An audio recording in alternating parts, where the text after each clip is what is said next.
participante, né, daqui do Centro Espírita A Caminho da Luz. Eu também trabalho no Grupo Espírita Nosso Lar, que fica lá na Ilha do Governador. E eu sou evangelizador do grupo de infância de uma cidade e sou professor de geografia também da Galera Nova.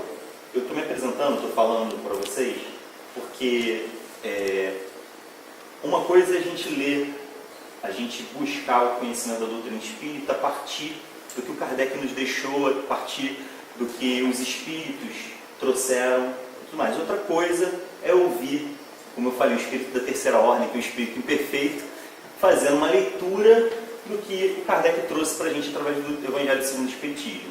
Então, vale a pena, assim, né, eu estou me apresentando nesse sentido, para vocês entenderem que essa fala não fala nesse sentido. E que esse espaço que a gente está vivendo aqui, o espaço de educação, o espaço de transformação nosso, transformação moral, né, uma transformação da nossa ética também, uma transformação de nós enquanto indivíduos, é um espaço que se dá a partir dessa convivência. Um espaço de convivência, ele é construído por todos. Então, por que eu estou falando isso? Se vocês sentirem, se vocês quiserem interagir de alguma forma, concordar, discordar, trazer algum ponto, fiquem à vontade.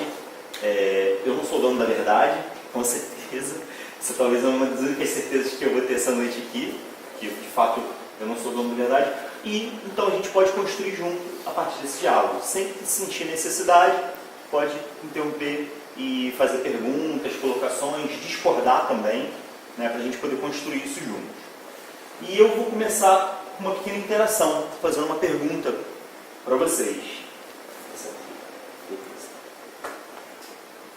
Pergunta está ali. Quem gostaria de abrir mão de uma viagem de 7 noites para o Caribe para passar o final de semana salvando vidas em uma Cracolândia? Levanta a mão aí, gente, por favor. Gostaria agora. Eu vou bancar uma viagem do Caribe para todo mundo. Ou 7 dias no Caribe. Ou um final de semana numa Cracolândia. Salvando vidas foi meio presunçoso, né? Porque de repente, quem salva a vida... Sim, mas quem salva a nossa vida somos nós mesmos. Então, talvez eu tenha errado ali na sentença ali.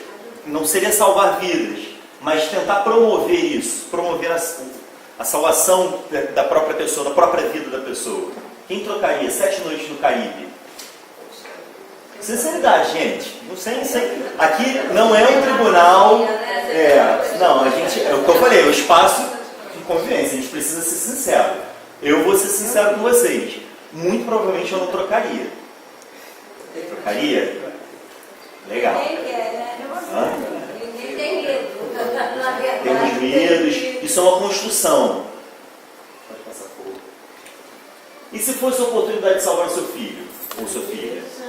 Aí já é diferente. Levanta a mão, quem trocaria? Unanimidade. Unanimidade, legal.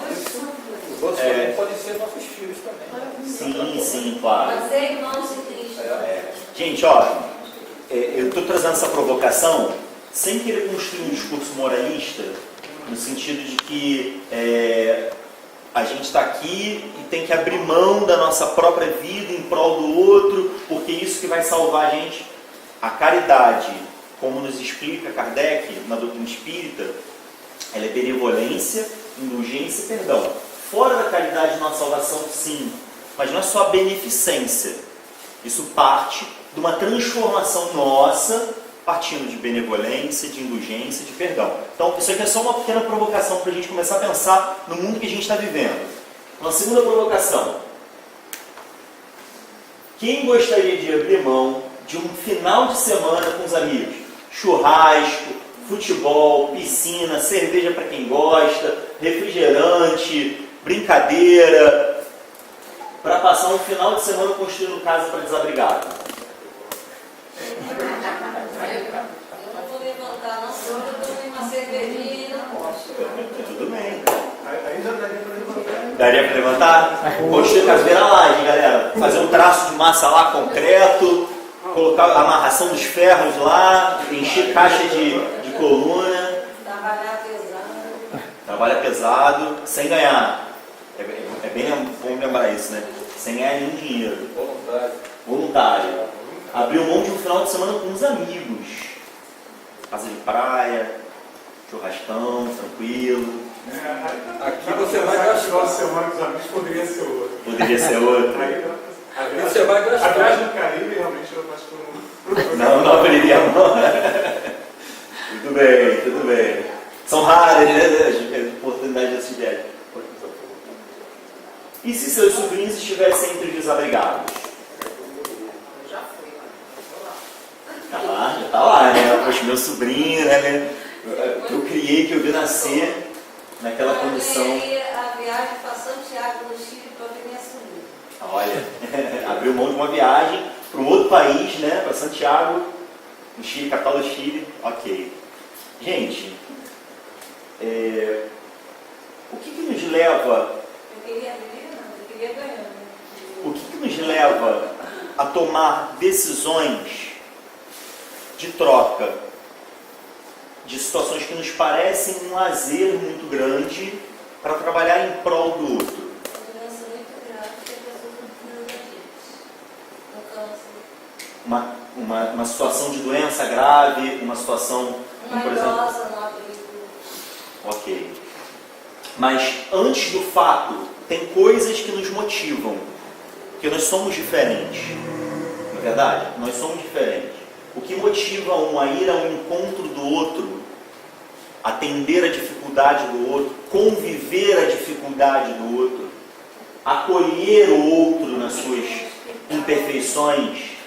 E eu não digo, talvez, a gente poderia ainda complicar mais a situação. Se esse indivíduo fosse um político corrupto, que está numa Cracolândia, se esse indivíduo fosse um assassino, um bandido, que está desabrigado, difícil não julgar. é difícil não julgar. Vamos voltar para o título do nosso encontro, do estudo do nosso encontro de hoje. Muitos os chamados, poucos os escolhidos, é o nome do capítulo 18, me corrija se eu estiver errado, do Evangelho segundo o Espiritismo, e a gente vai abordar dois temas, que é aos que tem se lhe dará e reconhece-se o cristão pelas suas obras. Essas pessoas tomam esse tipo de decisão. Coloquei alguns exemplos, claro que nós temos muitas pessoas no mundo, né? Coloquei alguns exemplos de pessoas ali, à direita. À esquerda de vocês tem uma paquistanesa, não sei se já ouviram falar, que é a Malala. Malala sofreu um atentado ao entrar num ônibus para ir para a escola, foi baleada na cabeça, e hoje, a contra-vontade do Talibã, que tinha promovido essa proibição das mulheres na escola, ela promove a educação no país dela, ela desafia o governo autoritário do seu país, em prol de construir uma educação para outras pessoas, que ela já garantiu para ela. Olha só que coisa interessante. Ela não está abrindo mão de uma viagem para o Caribe, ela está abrindo mão da sua integridade física em prol do outro. A gente tem aqui, quem conhece esse daqui com a mão no queixo? Nelson Mandela. Todo mundo conhece a história do Nelson Mandela? Ficou preso durante 20 anos porque era militante contra a discriminação racial, conhecida como apartheid, na África do Sul. Em 1994 foi eleito o primeiro presidente negro da África do Sul. De lá para cá deu um exemplo de igualdade para o mundo inteiro.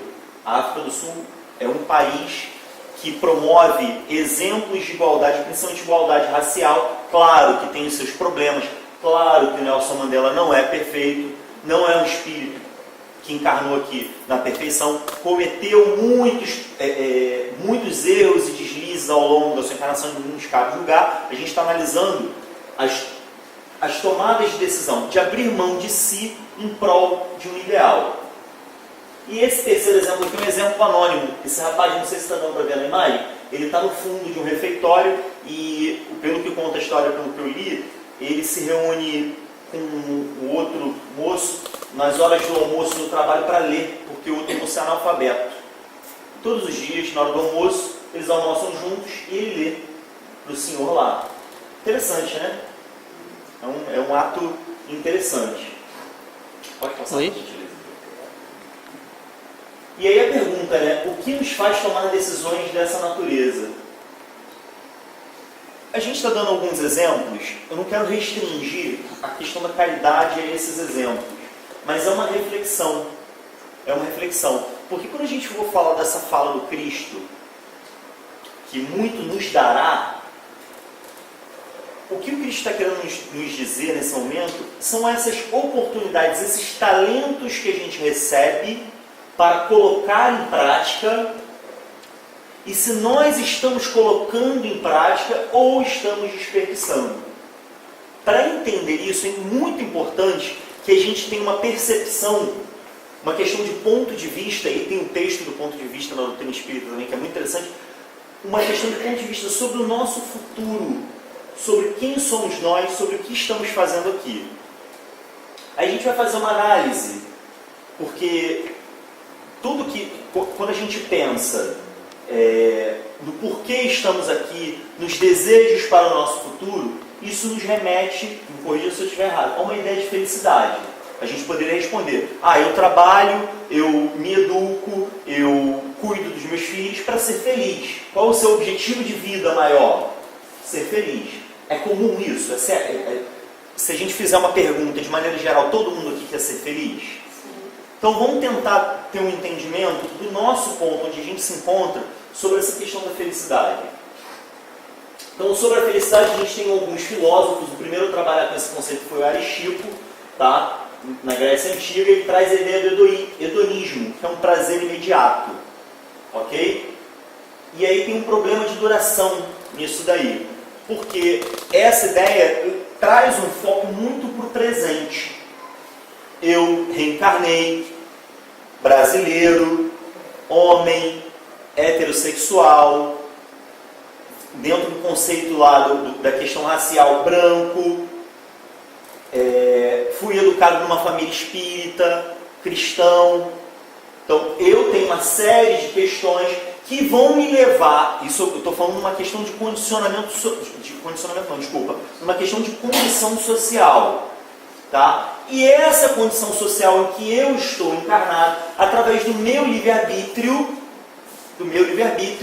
eu sou levado a tomar eu tenho uma série de decisões. Só que essas minhas decisões, elas são muitas vezes influenciadas numa dimensão material pela sociedade e numa dimensão espiritual pelos espíritos desencarnados também. Numa questão social, nos dias atuais, a concepção de felicidade que a gente vê por aí, vê se não está alinhada com isso, olhando para a nossa sociedade hoje. É uma felicidade imediata e uma felicidade de aparência, que está sendo divulgada e massificada. É uma felicidade do presente. Eu preciso ser feliz hoje, eu preciso trabalhar para ser rico, para ter dinheiro, para viajar para o Caribe, para passar final de semana com os meus amigos na piscina. É uma felicidade do presente? É, de certa forma, uma visão materialista? Desconsidera a minha dimensão espiritual? Desconsidera a questão metafísica de que nós não somos só seres materiais, só de carne e osso, mas nós somos inteligências também que estamos para além desse corpo, além da matéria? Desconsidera isso. Considera muitas vezes uma visão de uma religião que aprisiona, que eu tenho que estar livre para fazer, para ter prazer o tempo todo. A visão dos dias atuais, que eu tenho que ser feliz agora, o carpe diem, aproveitar até os últimos momentos. Beleza. Só que isso está deslocado do que a doutrina espírita vem nos mostrar em termos de felicidade. E aí o François Nicolas Madeleine, lá no capítulo 5 do Evangelho, item 20, ele diz o seguinte: nem a riqueza, nem o poder, nem mesmo a flor da juventude são condições essenciais para a felicidade. E a gente precisa alterar o nosso ponto de vista. A grande sugestão, uma das grandes sugestões da doutrina espírita, é que a gente modele o nosso ponto de vista para além dessa dimensão material. Que nós tenhamos o entendimento de que nós somos espíritos imortais, espíritos reencarnados, ou seja, carregamos através das reencarnações, das diferentes reencarnações, uma série de lacunas a serem preenchidas, uma série de escolhas mal feitas no passado e uma série de qualidades que nós estamos desenvolvendo. e que nós precisamos pensar no futuro. Não considerar apenas o presente, mas pensar no futuro. Gente, o que eu estou falando aqui parece que não tem diretamente a ver com o tema do que a gente vai falar hoje. Mas eu pergunto para vocês, será que tem? Eu esqueci a frase de fato. Há muito que tem, mais lhe será dado. Esse que muito que tem, vamos ler agora essa passagem, por favor. Ó, porque aquele que já tem, mais se lhe dará, e ele ficará na abundância. Aquele, entretanto, que não tem, mesmo que tem, se lhe tirará. Tem essa frase, é uma frase de Jesus, está lá em Mateus, ok? E ela norteia a primeira parte do item que a gente está estudando hoje. O Espírito Amigo vem trazer as instruções dos Espíritos no Evangelho. Aquele que já tem, mais se lhe dará. O que Jesus quis dizer com isso? Já tem esse conhecimento. Já tem a sua conquista. O pai tem uma área para que seja tratada. Se a pessoa deixar aquela área abandonada, ela vai se destruindo, vai reproduzir. E o ser encarnado, aquilo que realmente que ele já traz, se realmente for fiel ao Criador, vivenciar a lei do amor, ele vai cada vez mais tendo, através da ajuda divina, mais e mais.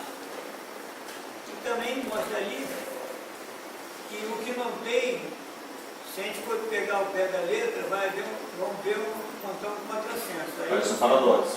Aí o nosso modo vai falar que o motor da pessoa vai se embora. O que já tem, mais se lhe dará. O que a gente estava falando antes de eu colocar essa frase aqui? A gente estava falando dos conceitos de felicidade, a gente estava falando da consciência enquanto espírito imortal, a gente estava falando de decisões, de escolhas, não é? Escolhas que a gente está fazendo para a nossa vida para garantir essa felicidade. Esse ter gira em torno de um entendimento. Jesus fala isso para ilustrar a questão das parábolas, em que Jesus dava os seus ensinamentos através de parábolas àqueles que o seguiam. No entanto, ele se dirige aos seus discípulos, né, aos seus apóstolos, para dizer que para eles era diferente. Por quê? Esses que o seguiam mais de perto, esses apóstolos, já tinham um entendimento do que estavam fazendo ali. Os demais que o seguiam não iriam entender ele de pronto. Os demais que seguiam Jesus precisavam ainda das parábolas, precisavam ainda de um entendimento mais explicado, mais ilustrado. No entanto, para você, né, para aqueles que já têm, mais o Senhor dará. Deus dará ainda mais. Para aquelas pessoas, um exemplo, né, que a gente colocou ali como exemplo de bondade, dará força e ânimo para que elas continuem frutificando. Então, olha só que coisa interessante. Fazer o bem, tem até uma música, né, popular que fala assim, ter bondade é ter coragem, né? Fazer o bem e ser bondoso hoje no nosso mundo de provas e expiações, que é a condição desse mundo, é uma condição pedagógica para nós.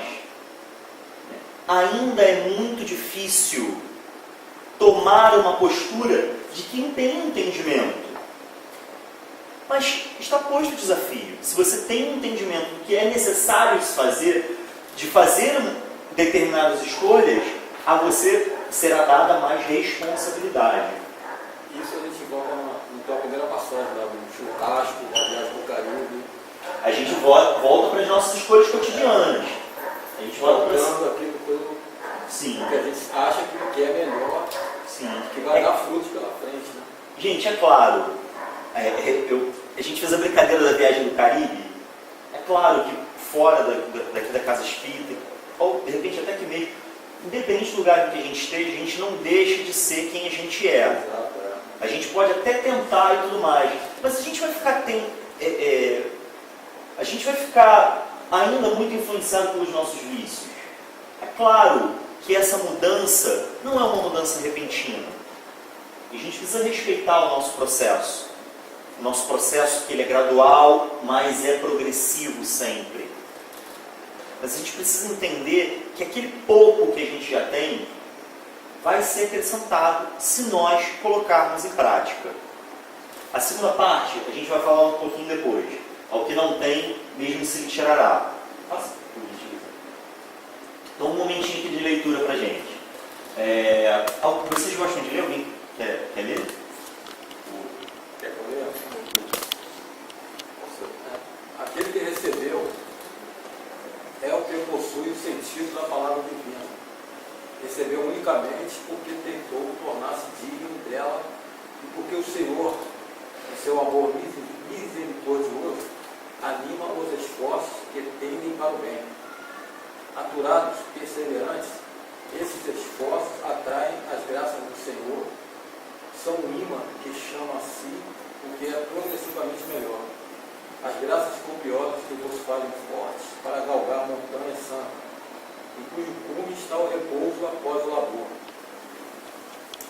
Bonito essas Aí palavras. está o texto de Mateus, né? Que a gente tenta e dá cabeçada. Uhum. O ânimo, ele fala conosco, tenha ânimo. Sim, sim. Esse texto é de um espírito amigo que escreveu em Bordeaux. Eu não me recordo o ano exatamente agora, mas vale a pena a gente dar uma olhada depois lá no É Evangelho. Mateus que fala? Não. O anterior. É verdade.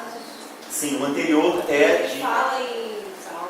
Sim, sim, sim. Tenha bom ânimo. Tem bom ânimo, isso é interessante. Agora olha só o que eu destaquei ali. Possui o sentido da palavra divina. Aquele que recebeu é o que possui o sentido da palavra divina. Ou seja, palavra no sentido de colocar em prática também. Né? Aquele que recebeu de alguma forma, vamos dizer assim, algum auxílio, algum talento, está ali com o sentido da palavra, para colocar, tem um objetivo.